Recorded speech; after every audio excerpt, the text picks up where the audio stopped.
Hello students, class 12 में आप लोगों का स्वागत है। जैसा कि आज आप लोग जान रहे हैं कि हम लोग डिफरेंशियल कैलकुलस को शुरू करने जा रहे हैं। डिफरेंशियल कैलकुलस में सबसे पहला टॉपिक आपका आता है कंटिन्यूटी एंड डिफरेंशिएबिलिटी। तो कंटिन्यूटी एंड डिफरेंशिएबिलिटी को पढ़ने से पहले बच्चों हम लोग जाने कि फंक्शन क्या होता है। फंक्शन आप क्लास 11 में भी पढ़े होंगे कि कोई भी फंक्शन को हम किस तरह से डिफाइन कर सकते हैं। तो आज चलिए हम लोग दूसरे तरह से देखते हैं फंक्शन को। कि क्लास 11 में भी पढ़ा होगा आपने कि यह एक सेट होता है, सेट ए, और एक दूसरा सेट होता है आपका बी होता है, और इसमें जो कुछ एलिमेंट होते हैं A B C D E F. Class 11 में आपने कार्टेशियन प्रोडक्ट को पढ़ा है ना।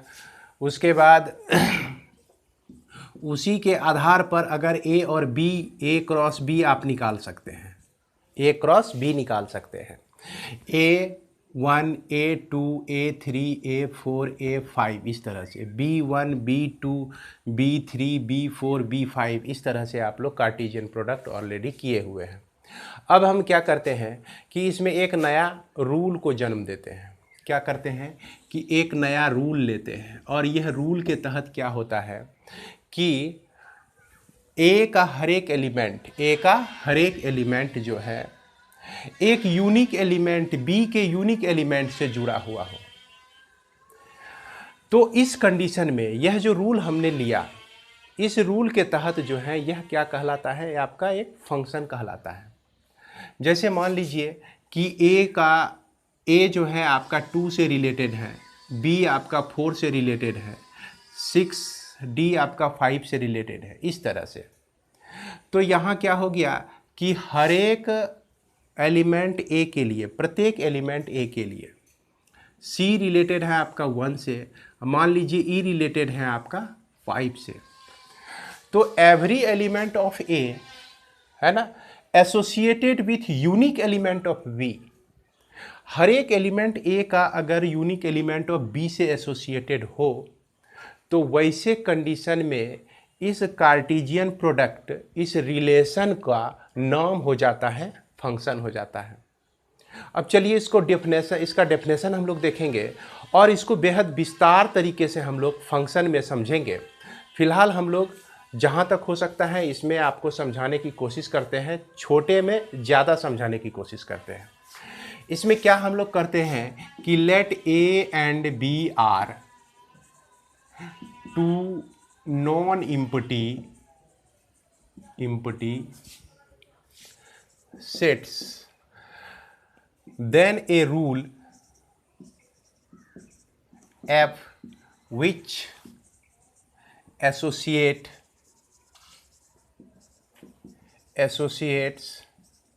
each element of a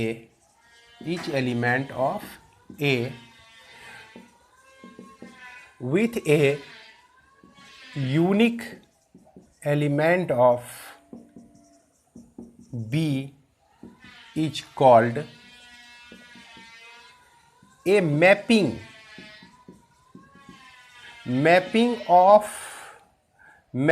from A to B or function from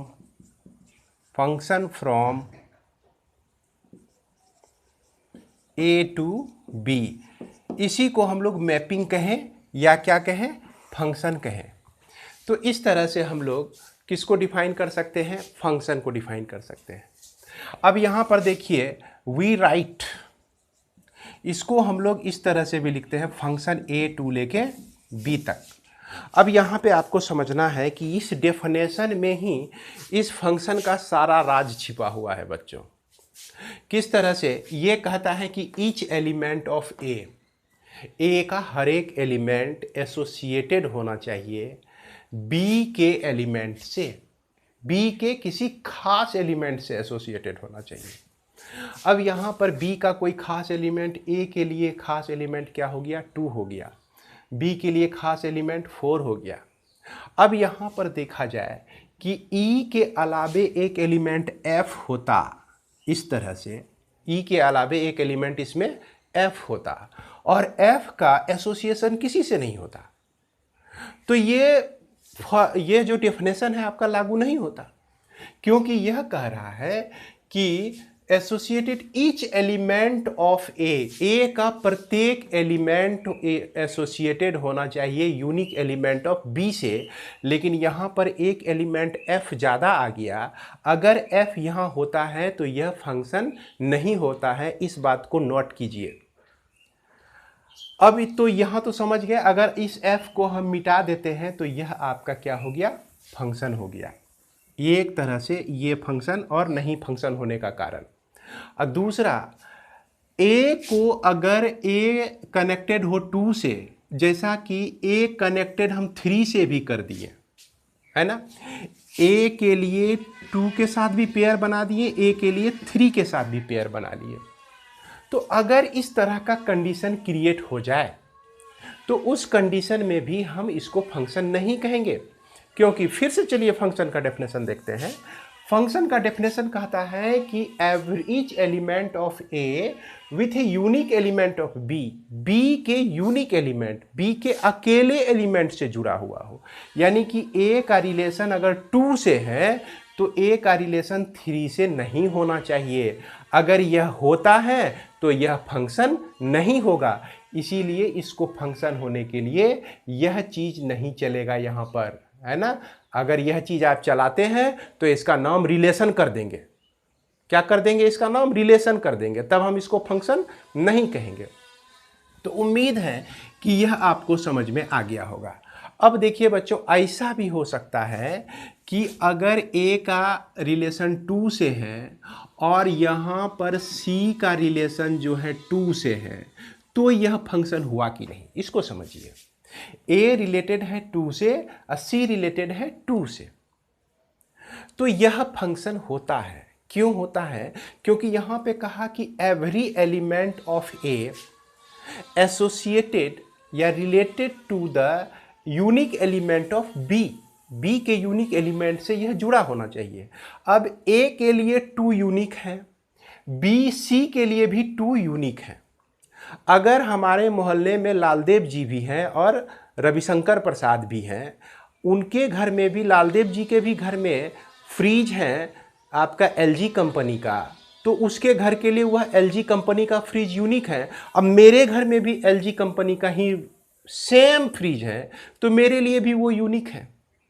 मेरे घर के लिए तो एक ही है, उसके घर के लिए तो एक ही है।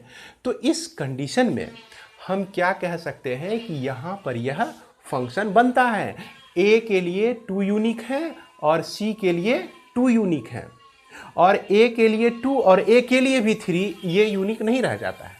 तो उम्मीद है कि आपको यहाँ पर किस कंडीशन में फंक्शन होता है, किस कंडीशन में फंक्शन नहीं होता है, यह आपको समझ में आ गया होगा।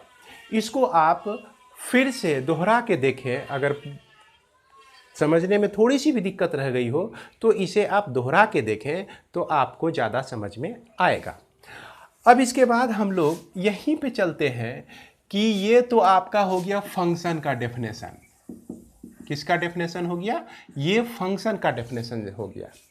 लेकिन डिफरेंशिएबिलिटी और कंटिन्यूटी में, कंटिन्यूटी एंड डिफरेंशिएबिलिटी में हमको पढ़ना है रियल फंक्शन क्या होता है। क्या पढ़ना है? रियल फंक्शन क्या होता है कि नहीं? तो रियल फंक्शन के लिए देखिए, फंक्शन का डेफिनेशन तो सेम ही रहेगा। सिर्फ क्या हो जाएगा कि A and B are 2 non empty sets and subset of real number. A और बी जो है कैसा नंबर है आपका? सबसेट ऑफ रियल नंबर है। तो यहां पर हमारा ए एंड बी जो है सबसेट ऑफ रियल नंबर आ जाएगा। Then a rule F which associates each element of A with a unique element of B is called a mapping from A to B या function from A to B। समझ में आ रहा होगा आपको कि real function किसको कहेंगे? वहाँ पर हम A को भी सबसेट लेंगे, किसका? रियल नंबर का सबसेट ले लेंगे, और B को भी सबसेट ले लेंगे हम रियल नंबर का। तो इस कंडीशन में हम इसको क्या कह सकते हैं? रियल फंक्शन कह सकते हैं। तो चलिए रियल फंक्शन को शॉर्ट में हम फिर से देखते हैं इसको आगे बढ़ाते हैं हम लोग। तो बच्चों इसको हम आगे बढ़ाते हैं और अब देखते हैं कि रियल फंक्शन क्या होता है। तो रियल फंक्शन के बारे में जैसा कि हमने अभी तुरंत बताया आपको कि ए और बी जो सेट होते हैं वो रियल नंबर हो जाते हैं। तो यहाँ पर हमने क्या किया कि रियल फंक्शन को डिफाइन करने के लिए अलग से एक डेफिनेशन आपको दे दिया है। सेम वही चीज़ है, एक्स और वाई को लिए हुए हैं ए और बी के जगह पे। तो चलिए देखते हैं कि let A R be the set of all real number. Real number तो समझ रहे होंगे, है ना। रियल नंबर में rational number, irrational number, integer, whole number, natural number, सारे नंबर्स आते हैं आपका रियल नंबर में। और इसमें क्या किए, एक्स और वाई बी यानी two non empty subset of R, real number का सबसेट ले लिए हम, जैसा कि हमने बताया था पहले आप लोगों को। देन ए रूल एफ, एक rule F which associated each X belongs to X, मतलब कि हर एक एलिमेंट x का एसोसिएट हो with a unique real number F X. तो y चूँकि रियल नंबर का ही कलेक्शन है तो यूनिक रियल नंबर ही हमको मिलेगा। तो इस रिलेशन को हम लोग क्या कहते हैं, फंक्शन कहते हैं from x to y and we write f such that x tends to y।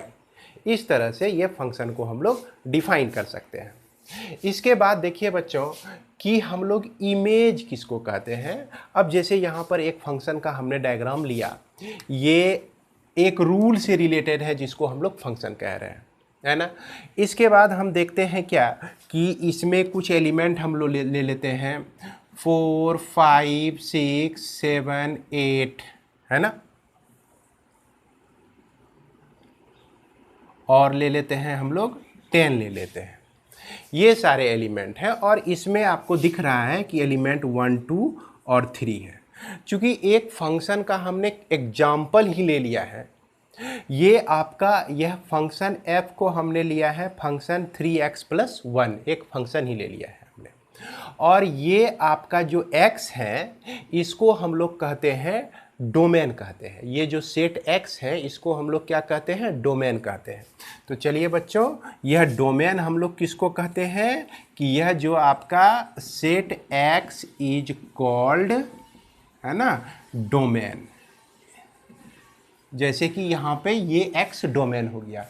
और ये जो सेट y है इसको हम लोग क्या कहते हैं, सेट y इज कॉल्ड को डोमेन, इसको कहते हैं। इसको हम लोग को डोमेन कहते हैं। उम्मीद है कि डोमेन और को डोमेन आप लोग जान गए होंगे।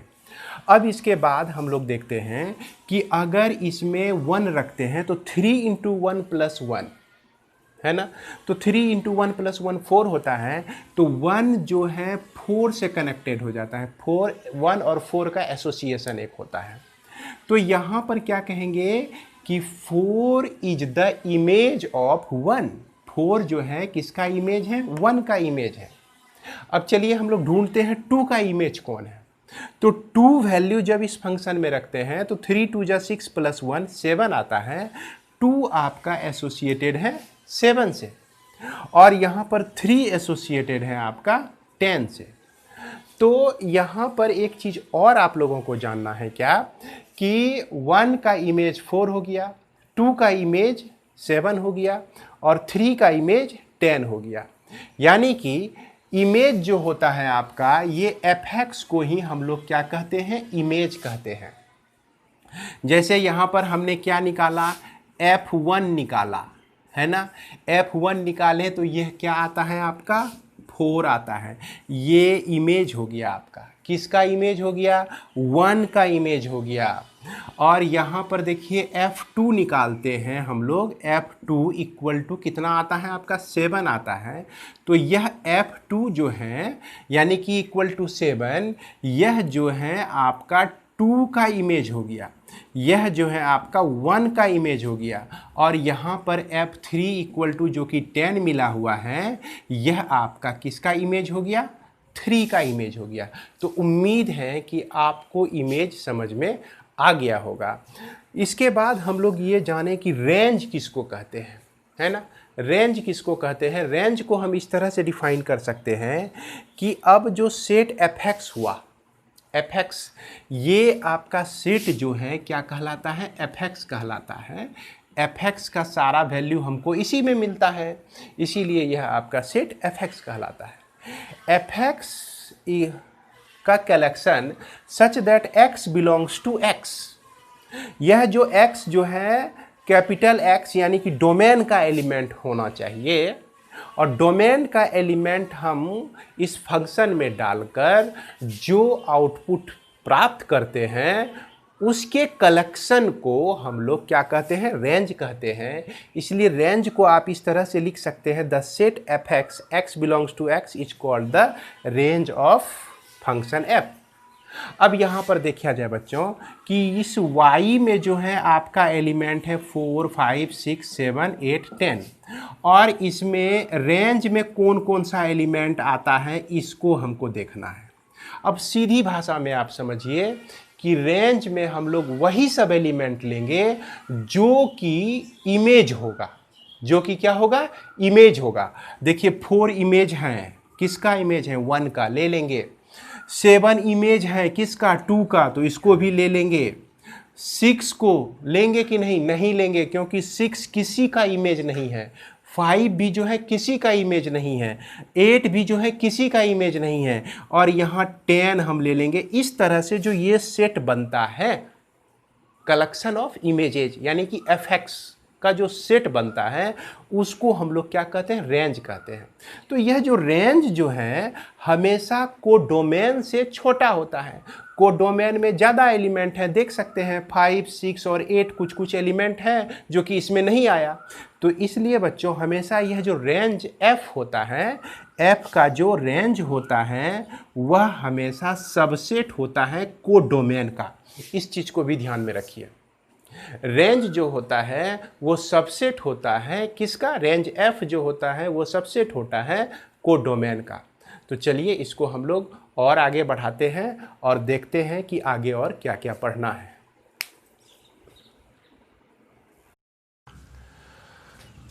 तो चलिए बच्चों हम लोग इसको आगे बढ़ाते हैं।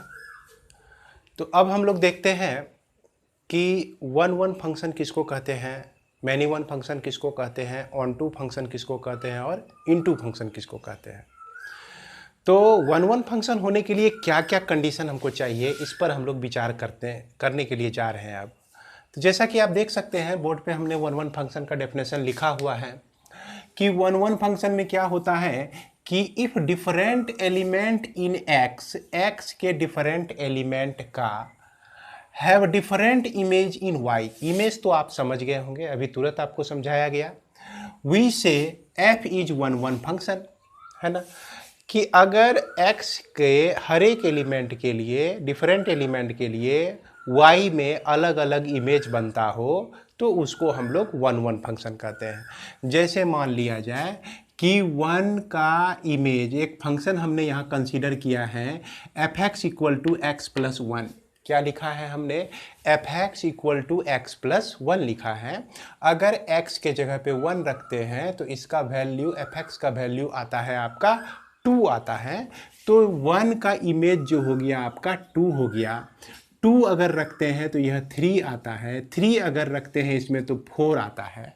तो यहाँ देख रहे हैं क्या कि हर एक एलिमेंट का एक अलग अलग डिस्टिंक्ट एलिमेंट का डिस्टिंक्ट इमेज इसमें बन रहा है।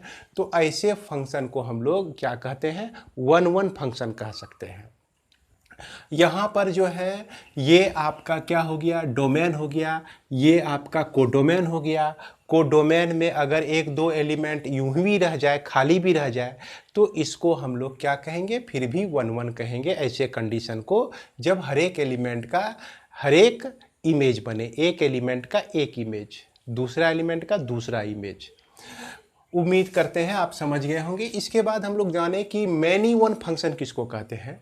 मैनी वन फंक्शन में क्या होता है कि इफ़ 2 और more than 2 elements in x में 2 से ज़्यादा एलिमेंट या 2 एलिमेंट का एक ही इमेज बनता है तो उसको हम लोग मैनी वन फंक्शन कहते हैं। जैसे इसको समझने के लिए हमने एक एग्जांपल लिया, fx equal to X square plus 1 है, दिख रहा होगा आपको, fx equal to X square plus 1 है। अगर हम x के जगह पे 1 रखते हैं तो 1 का स्क्वायर 1 होता है, प्लस 1 करने से यह आपका मिलता है कितना, 2 2 इसका इमेज हमको मिल जाता है। कितना मिल जाता है? 2 मिल जाता है। यह इमेज 2 बनता है। अगर हम 2 रखते हैं, x के जगह पे 2 रख देते हैं, तो 2 का स्क्वायर 4 होता है। 4 + 1 करने से 5 होता है। तो 2 का इमेज जो है हमारा 5 बन जाता है। अगर -1 रखते हैं, चूंकि ये सारे रियल नंबर हैं, ये भी रियल नंबर है, -1 रखते हैं तो -1 का स्क्वायर 1 और +1 करने से 2 होता है। तो देखिए -1 का जो इमेज यह आपका 2 ही बन गया। तो मैनी इधर क्या है? मैनी है, 2 है, यानी कि 1 और -1 है। इस दोनों का इमेज जो है देखिए सिर्फ क्या बना आपका? 2 बना।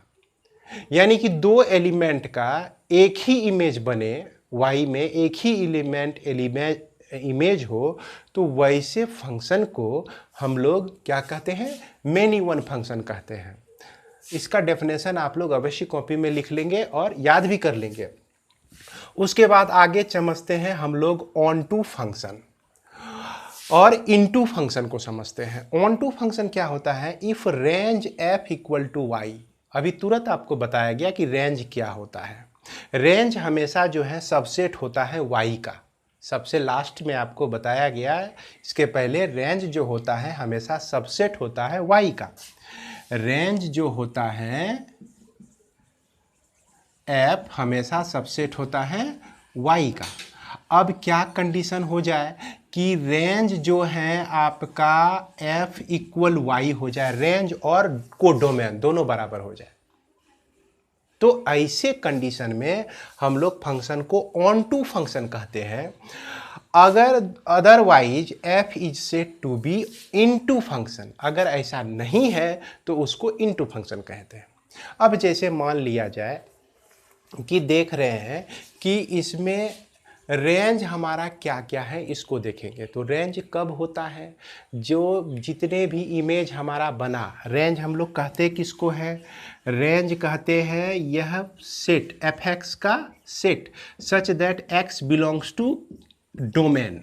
डोमेन में जितने भी एलिमेंट बिलोंग कर रहे हैं उसके लिए जो इमेज का कलेक्शन होता है उसको हम लोग यहाँ क्या कहते हैं? रेंज कहते हैं। तो बच्चों यहाँ के हिसाब से देखा जाए, इस एग्जांपल के हिसाब से, तो रेंज में आने वाला एलिमेंट 2, 3 और 4 ही है, क्योंकि इसका प्री इमेज है और यह 5 जो है रेंज में नहीं आएगा। तो इस तरह से ये जो फंक्शन देख रहे हैं ये फंक्शन हमारा ऑन टू फंक्शन नहीं होता है। अब यही फंक्शन अगर इस तरह से होता कि यह आपका 1, 2, 3 और उसके बाद इसमें 2, 3 और 4 इतने ही एलिमेंट होते, 1 का इमेज 2, 2 का इमेज 3, 3 का इमेज 4, इस तरह से होता, तो यह आपका क्या कहलाता? ऑन टू फंक्शन कहलाता। समझ गए? तो इस तरह से y का जो एलिमेंट होता है और x का जो एलिमेंट होता है, यह रेंज में जो भी एलिमेंट आए, रेंज में 2, 3, 4 आया और इसके कोडोमेन में क्या है? 2, 3, 4 है, दोनों बराबर है, तो हम क्या कहेंगे? ऑन टू फंक्शन कहेंगे। अदरवाइज इसको इनटू फंक्शन कहेंगे। अब इस एग्जांपल में हम लोग देखते हैं इस फंक्शन को हम लोग क्या कहेंगे? ऑन टू कहेंगे या इनटू कहेंगे? तो देखिए बच्चों, 1 का इमेज 2 है, 2 का इमेज 5 है, -1 का इमेज 2 है आपका। तो हर एक एलिमेंट का तो इमेज तो बन रहा है, लेकिन जो इमेज बना उसको हम लोग रेंज कहते हैं। यानी कि 2, 5 इसके किस में आ रहा है? रेंज में आ रहा है।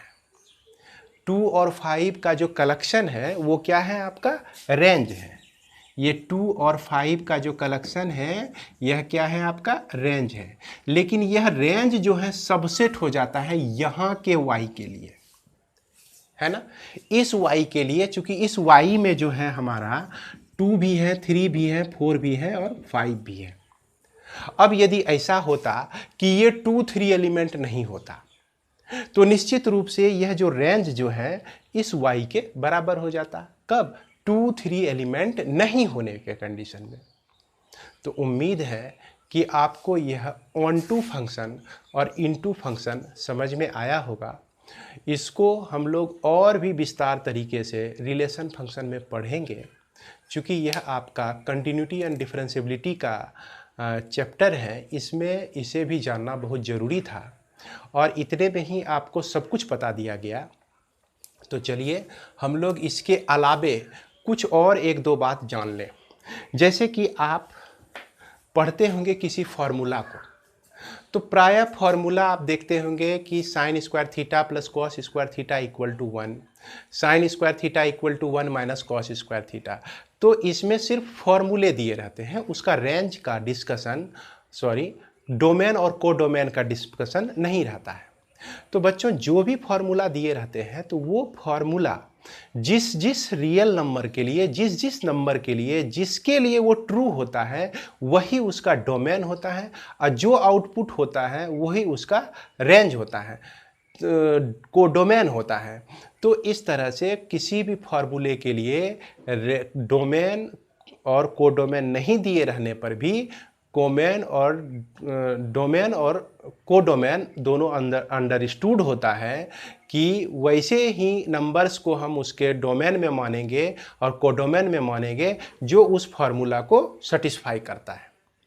अब इसके बाद हम लोग रियल नंबर का इंटरवल भी पढ़े होंगे, open interval, closed interval, open closed interval, closed open interval. उम्मीद है कि आप लोगों को यह पता होगा, लेकिन फिर भी चलिए हम लोग थोड़ा सा इस पे गौर फरमाते हैं, गौर से देखते हैं इसको और इससे समझिए कि ये रिवाइज भी आप लोगों का एक तरह से हो जाएगा। ओपन इंटरवल और क्लोज्ड इंटरवल हम लोग समझेंगे।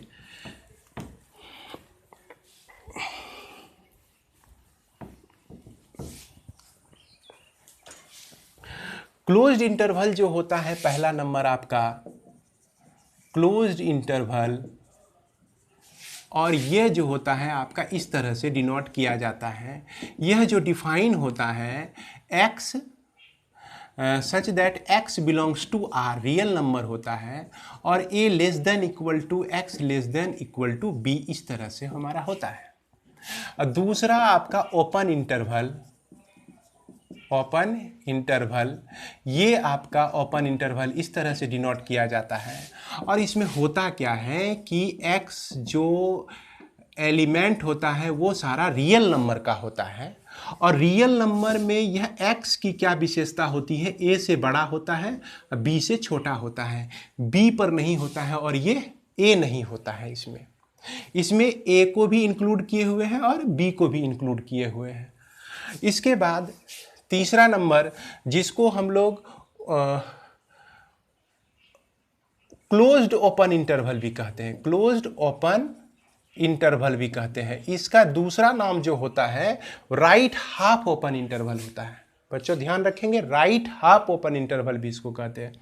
तो सहूलियत आपको इसी में होगी, क्लोज्ड और ओपन। तो देखिए बच्चों, ये क्लोज्ड कर दिए और ये हम ओपन कर दिए, ये ए बी हो गया। इसे हम लोग ऐसे भी डिनोट करते हैं, इसको, ये जो आपका क्या कहते हैं ओपन इंटरवल है, इसको हम ऐसे भी लिखते हैं, ए और बी इस तरह से भी लिखते हैं। इसी आधार पर हम इसको लिख सकते हैं, ये आपका क्लोज्ड हो गया और यह आपका ओपन हो गया। ये डिफाइन किस तरह से होता है, x such that x belongs to r, यह क्लोज्ड है तो a को ले लेते हैं और यहाँ पर b को हम लोग छोड़ देते हैं। इसके बाद चौथा नंबर हम लोग जाने, open closed interval. Open closed interval ये क्या होता है, ये पहले ओपन कहा और उसके बाद इसके बाद क्लोज्ड कहा, तो इसको हम लोग इस तरह से भी डिनोट करते हैं। इसमें क्या होता है, x such that x belongs to r, चूँकि यहाँ आपका ओपन है तो a लेस देन x लिखेंगे, less than equal to b लिखेंगे, इस तरह से हम लोग लिखते हैं इंटरवल में। इसके बाद हम लोग कुछ और भी जाने कि जैसे कि आपको यह कहा गया कि ओपन a,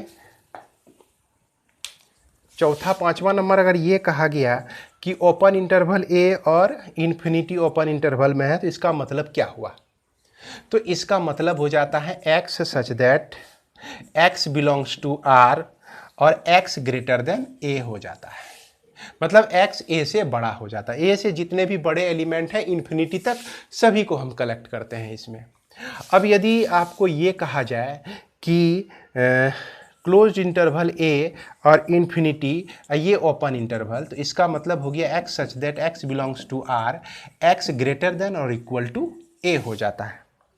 उसके बाद यदि आपको ये कहा जाए कि माइनस इन्फिनिटी a ये आपका ओपन और यह भी आपका ओपन, तो इस कंडीशन में x belongs to x such that x belongs to r और यह x लेस देन a, और उसी तरह से ये आपका ओपन और उसके बाद a जो है क्लोज्ड हो, तो इस कंडीशन में x such that x belongs to r, x less than और इक्वल टू a, इस तरह से हम लोग इसको ले सकते हैं। और यह चूँकि आप लोग क्लास 11 में भी पढ़े हैं, उम्मीद है कि आपको यह समझ में आ रहा होगा। एक चीज़ यहाँ ध्यान देने वाली बात है कि इन्फिनिटी जो है, इन्फिनिटी एक ऐसा सिंबल है जो कि यह सूचित करता है कि वह नंबर बहुत बड़ा है, उस नंबर पर हम लोग नहीं पहुँच पाते हैं। यानी कि वह जो नंबर है बहुत बड़ा, इन्फिनिटी कहने का मतलब कि बहुत बड़ा नंबर, बहुत बड़े नंबर तक, जहाँ तक नंबर को हम सोचते हैं उससे भी वह बड़ा है। अगर वहाँ तक भी हम उस नंबर के बारे में सोच लिए तो वह उससे भी बड़ा है। यानी कि इस तरह के नंबर को हम लोग इन्फिनिटी से डिनोट करते हैं।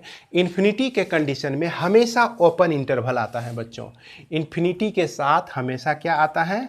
ओपन इंटरवल आता है, चाहे वह माइनस इन्फिनिटी हो या प्लस इन्फिनिटी हो। किसी भी रियल नंबर को, अब मान लीजिए यह रियल नंबर है, रियल नंबर को अगर इंटरवल में डिनोट किया जाए तो यह माइनस इन्फिनिटी से लेकर प्लस इन्फिनिटी के बीच होता है। कोई भी रियल नंबर कहाँ से कहाँ के बीच होता है? माइनस इन्फिनिटी से प्लस इन्फिनिटी के बीच होता है।